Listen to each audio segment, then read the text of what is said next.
En esta ocasión quisiera hablarles sobre un edificio que todos conocemos, que es notorio y que, digamos, tiene una historia muy interesante, que es el edificio llamado Edificio San Pedro, de lo que antes conocíamos como el Banco Italiano. Por favor.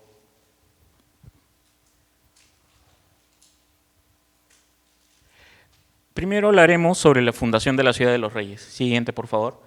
Como bien saben, el 18 de enero de 1535, Francisco Pizarro fundó la Ciudad de los Reyes. Es en esa misma fecha que se dio la repartición de los solares a los vecinos de la ciudad. Entre estos, se le entregó un solar ubicado al costado de lo que sería la futura Catedral de Lima a un joven proveniente de Deleitosa, España, Diego de Agüero y Sandoval. Siguiente, por favor. Su propiedad se ubicaba en la antigua calle Judíos, que también llevó un tiempo antes su nombre, calle de Diego de Agüero. La que está señalada con la flecha en rojo es una de las fotos más antiguas que tenemos. De repente algunos se acordarán que aquí funcionaba una extensión del Hotel Mauri y en la actualidad es un edificio donde hay un popular restaurante. Siguiente, por favor. Don Diego de Agüero y Sandoval se casó con doña Luisa de Garay. Siguiente, por favor. Y tuvo descendencia, un hijo, fruto de este matrimonio, llamado don Diego de Agüero y Garay, más conocido como el Mozo. Como verán en el plano de Pedro de Nolasco, está ubicada la casa principal, ubicada en la antigua calle Judíos, la segunda de Girón Guayaga, pero don Diego de Agüero prosperó, se le entregó también una encomienda de indios, me había olvidado mencionarles, en 1534, la encomienda de Santiago de Lunahuana, ubicado en el valle de Cañete, al sur de Lima. Había hecho una carrera no solamente, podríamos decir, política, sino también militar, y adquiriendo propiedades. Él adquirió por herencia unas casas ubicadas en la antigua calle Carrera o Ibarra, la que es en la actual cuadra 4 del Jirón Lampa, que está ubicada también donde está la manzana, donde se ubica la calle San Pedro, la calle Beitia y la calle Melchor Malo, conocida también por Melchor Malo de Molina. Siguiente, por favor. Al fallecer don Diego de Agüero, el hijo hereda las propiedades. En su testamento, que fue escrito en 1544, Diego de Agüero indica: dejo todos mis bienes a mi hijo Diego, pero quisiera que él también cuide a sus dos hermanos mayores, pues Diego de Agüero tuvo dos hijos mayores, fruto de una relación con una de las nietas del Inca Huayna Cápac, don Juan y doña María. A don Juan le heredó unas chacras ubicadas, según lo dice el testamento, en el camino real que va para Limatambo, y a doña Juana le heredó las casas que él tenía en la calle Carrera. Siguiente, por favor. Para 1588, don Diego de Agüero firma un contrato de enfiteusis con un español, Bartolomé Hernández Gavilán, por 7 vidas. Aproximadamente estas 7 vidas equivalían a 50 años. Es decir, el enfiteuta tenía la potestad de dejar estas vidas que seguían del contrato a sus hijos o allegados, para que cumplan con el pago también de un canon que recibía el dueño de la propiedad. Hemos encontrado documentos que mencionan que la propiedad pasó a los herederos de Bartolomé Hernández hasta que regresó esta propiedad a manos de la familia de Diego de Agüero, en este caso a los descendientes de su hijo mayor, don Joseph de Agüero, y Santillán, quien heredó el segundo mayorazgo que Diego de Agüero, el Mozo, había fundado también en 1580. La propiedad pasó a manos, posteriormente, de don José de Agüero y de los Santos, quien fue uno de los descendientes del Diego de Agüero el Conquistador, hijo de Francisco de los Santos y de Francisco Agüero y de los Santos. Don José de los Santos había tenido la propiedad y se la dejó a su hija, doña María Josefa de Agüero y de la Puente, quien estuvo casada con el canciller de la Real Audiencia, don Andrés Ochoa de Amézaga. Este señor es muy importante, pues él es quien inicia unos trámites para los reconocimientos de los méritos que el antepasado de su esposa, don Diego de Agüero el Conquistador, y su hijo habían hecho a la corona española. Posteriormente, los hijos de don José, don Andrés de Amézaga, quienes fueron don Pedro Ochoa de Amézaga, por favor, voy a explicar más adelante por qué es importante ese señor también, y su hermana, doña Ignacia, heredan la propiedad que era la casa principal de los Amézaga. Por motivos ya de fuerza mayor, ellos también hacen lo que es un contrato de retroventa con el señor José Mansueto Canaval. Don José Mansueto había manifestado que la compra que él hizo de la propiedad no lo había hecho con su dinero, sino con el dinero de su esposa, doña Josefa Muñariz, y ella es la propietaria, quien luego decide vender la casa a una institución que ya se había creado, que fue el Banco del Perú en Lima. Posteriormente, el banco se quedó como propietario de la finca. La finca pasó a ser luego, por liquidación, el Banco del Perú, el Banco de Lima, el banco había entrado en una etapa de liquidación. Entonces, lo que decidieron fue vender la propiedad ya en estado en liquidación y que fue adquirida por la firma Gracie Brothers Company. Luego, posteriormente, esta fue adquirida por el señor William, o mejor dicho, Guillermo Russell Grace, quien se quedó con la propiedad. Siguiente, por favor. Finca de la propiedad del Banco Italiano. Por favor, la siguiente.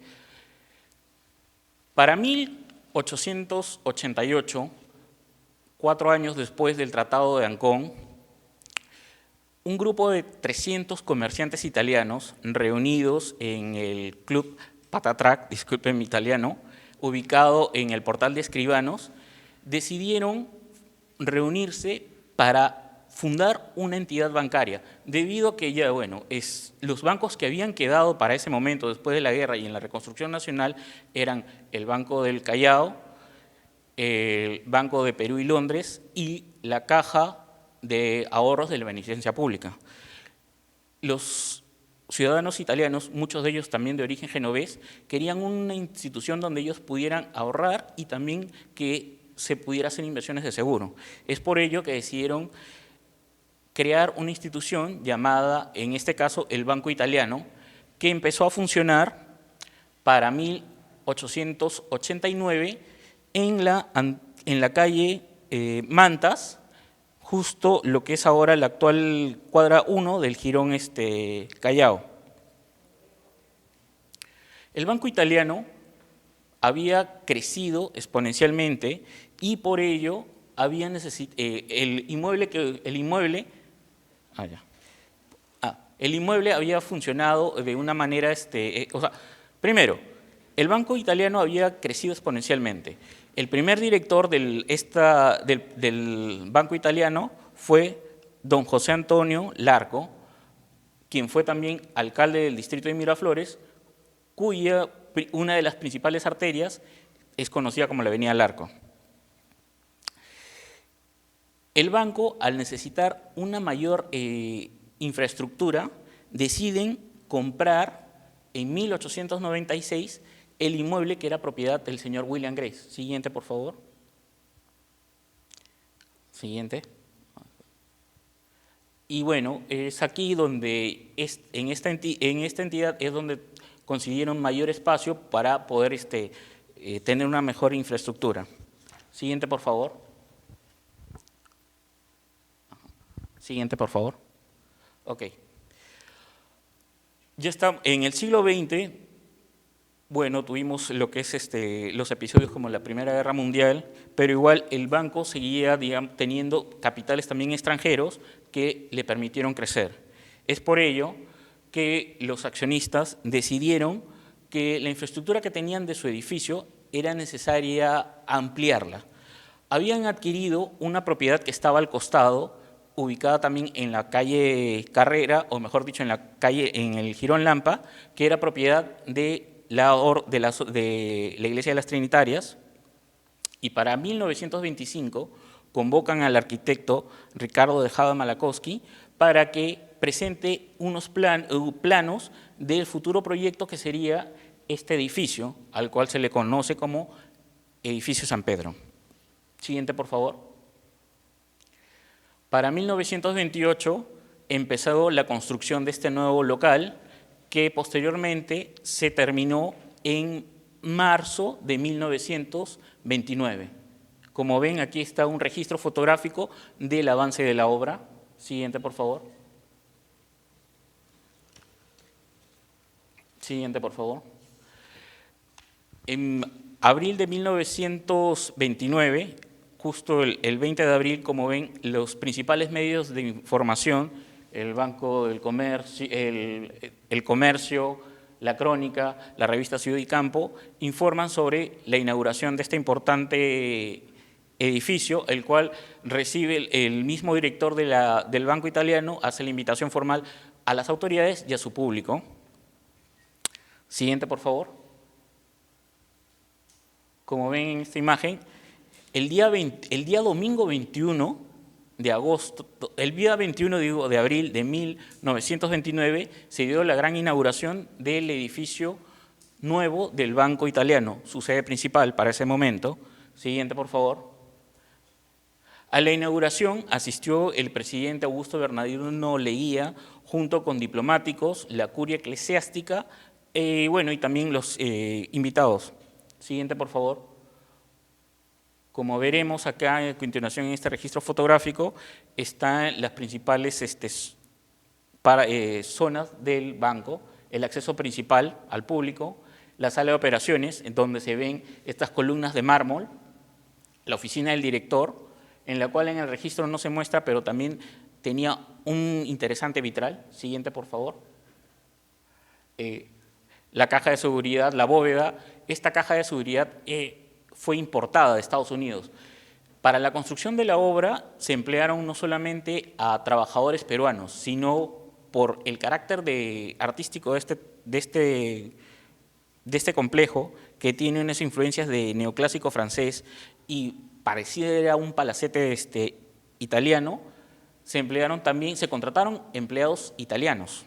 Siguiente, pero también, como verán, hay una parte interesante en este recuadro, la central de servicios neumático postal, que era la primera que se instalaba en el Perú y por lo que hemos encontrado en Latinoamérica. Esta central fue inaugurada por el mismo presidente Leguía, quien dejó un mensaje y fue entregada en este sistema, en la cual él felicitaba a los directivos y a los empleados o colaboradores del banco. El sistema el central de servicio neumático postal funcionaba para que un documento vaya en una manera más rápida de una oficina a otra, sin digamos, el empleo de una persona que dejara los documentos. Podríamos decir que en la actualidad sería lo que es el traslado de un documento en formato PDF de una computadora a otra. Siguiente, por favor. El vitral, que es que se encuentra en la parte interna del banco, que es del taller de Ulises de Mantis, tiene dos alegorías. El primero a la fortuna y el segundo al dios Mercurio o Hermes como dios del comercio. Asimismo, en este vitral están las banderas italianas y el escudo nacional del Perú. Además, están grabadas la fecha de la inauguración del banco, 1923. 1923 incluso fue la fecha en la cual el banco celebraba sus 40 años de funcionamiento. Siguiente, por favor. Los 400 años de la fundación de la ciudad. Siguiente, por favor. El Banco Italiano no podía dejar de participar en estos eventos tan importantes. Como veremos, hay un folleto informativo en el cual indican los 400 años de la fundación de la ciudad.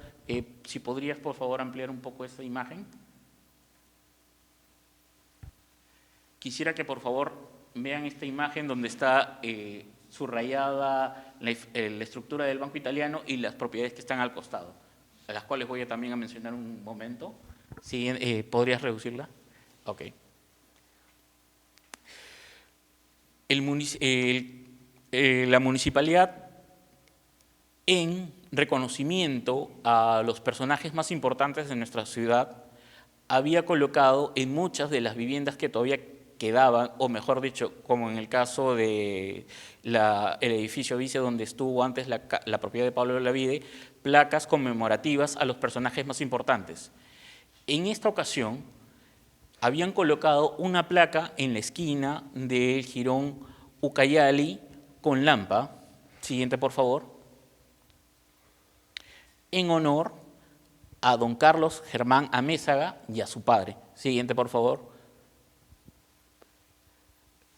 He transcrito la inscripción de la municipalidad. Es la Municipalidad de Lima, en el 4º centenario de la fundación de la ciudad, consagrada a don Mariano, 1834-1894, escritor de lucha, y a su hijo, el gran poeta Carlos Germán Amézaga, 1862 a 1906. Ese bronce conmemorativo, enero 18 de 1935. Don Mariano Amézaga, o don Mariano Narciso Amézaga, fue el hijo de don Pedro Amézaga, es decir, fue el descendiente de don Andrés Ochoa de Amézaga y más aún, descendiente del conquistador don Diego de Agüero y Sandoval. Siguiente, por favor. Para 1939, el banco celebraba ya su 50 aniversario de fundación institucional, a lo cual se dieron ceremonias, incluso se invitó, hubo una recepción si no me equivoco, creo que en el Club Nacional, creo, pero también se hizo un pequeño libro que se entregó a los clientes, a los invitados a la ceremonia principal. Siguiente, por favor. Siguiente. Es en ese mismo año, en 1939, que el Banco Italiano cambió por primera vez su razón social a Banco Italiano de Lima. Ya estamos en el contexto de la Segunda Guerra Mundial. El Banco Italiano, los directivos de esta institución, acogiéndose al Decreto Supremo del 31 de diciembre, cambiaron el nombre institucional por Banco de Crédito del Perú. Muchos de en esta época, muchas de las entidades bancarias que tenían nombres de entidades, sobre todo extranjeras, y muchas de ellas europeas, no estaban muy bien vistas. Por eso es que muchas de estas cambiaron de nombre, o también algunas desaparecieron. Siguiente, por favor. Otro episodio que sufrió este banco fue primero, para 1950 se dio la construcción e inauguración del edificio que se encuentra en la esquina del Jirón Guayaga con Lampa, conocido como edificio Melchor Malo. Para 1960 el edificio central, que ya eran edificios unidos con el edificio San Pedro, pues también recibió una pequeña modificación para conectarse con estos edificios. Y como veremos en esta diapositiva, para los años 80 hubo la intervención a la banca, donde intervinieron en la fachada principal del edificio central, y también las fuerzas policiales estuvieron en la entrada del edificio San Pedro. Siguiente, por favor. Entre 1988 al 89, se da la construcción e inauguración de su nueva sede, ubicada en el distrito de La Molina, en la Avenida Centenario. Siguiente, por favor. Para 1996 se comienza la recuperación del centro histórico por parte de la Municipalidad de Lima y de ProLima, y en la cual acá vemos en esta imagen los tres edificios: el edificio Melchor Malo, el edificio Central y el edificio San Pedro. Siguiente, por favor. El edificio San Pedro en el siglo XXI. Siguiente, por favor. Como veremos en estas tomas fotográficas, tanto del Jirón Ucayali como el Jirón Lampa, el edificio sufrió algunas alteraciones, como veremos más adelante. Siguiente. Para el 2014, el banco había celebrado sus 125 años de fundación institucional. Es por el motivo por el cual el edificio San Pedro fue empleado como un museo donde se dio la que es la muestra Nuestra Memoria puesta en valor, como ven acá la imagen del Cristo de la Reconciliación. Pues desde que se convirtieron como Banco Italiano, habían primero iniciado un fondo editorial donde se publicaron libros, continuando ya como banco de crédito, pero también habían hecho ya una patrocinación, o mejor dicho, patrocinaban lo que eran las obras de restauración, en este caso religiosas. Adquirieron otras propiedades como la Casa Goyeneche, que se encuentra también en la calle San Pedro, o mejor dicho, en el Jirón Ucayali, pero también, digamos, restauraciones, como ven, de este Cristo de la Reconciliación. Esta muestra publicó un libro que podemos visualizarlo y descargarlo en la página web del Fondo Editorial del Banco de Crédito, que es gratuito por si acaso. Y también, como ven aquí en esta imagen, está un reloj que tiene los 12 símbolos del zodiaco, que es un detalle que muy pocos se dan cuenta, o mejor dicho, que muy pocos no se dan cuenta que está en la institución. Siguiente, por favor. Para el año 2019, la Municipalidad de Lima aprueba el Plan Maestro 2019-2029 con miras al 2035, y todo el mundo vivimos unos años, desde el año 2020 hasta el 22, con la pandemia. Aún así, nuestra institución siguió trabajando, y lo que se procedió a iniciar fue la peatonalización de los jirones Lampa, Guayaga y Azángaro, lo cual también modificó un poco el entorno de del banco. Siguiente, por favor. Para el año 2024, la misma institución solicitó una autorización para intervenir la fachada. Como veremos en las primeras imágenes, la fachada, que es de cuarzo, estaba siendo dañada por factores externos, en este caso el humo de los carros, lo cual, nuestros amigos restauradores saben muy bien que esto es un deterioro para las estructuras, sobre todo si es una estructura hecha de cuarzo, lo cual el banco hizo una intervención en el año 2024 para la restauración de su fachada. Siguiente, por favor.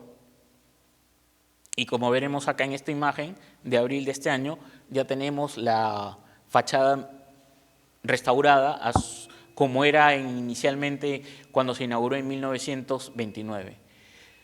Esta propiedad, si bien ha sido desde su comienzo una propiedad netamente para vivienda, pasó luego también para hacer comercio, para luego ser una institución bancaria, no solamente estuvo, rodeada, de propiedades como mencionó mi compañero, la Casa Aspíllega, la Casa Torre Tagle, pero si se dan cuenta hay una vivienda al costado que es propiedad, o mejor dicho, donde funcionan dos entidades en conjunto, el Congreso de la República y oficinas de la Cancillería. Y sobre todo, como ustedes verán, el edificio central. ¿Por qué menciono esto? Estas dos propiedades fueron propiedades del Marqués de Montesmira, o mejor dicho, del señor Zárate, quien también fue uno de los descendientes del conquistador Diego de Agüero. Y bueno, eso es todo lo que quisiera decir.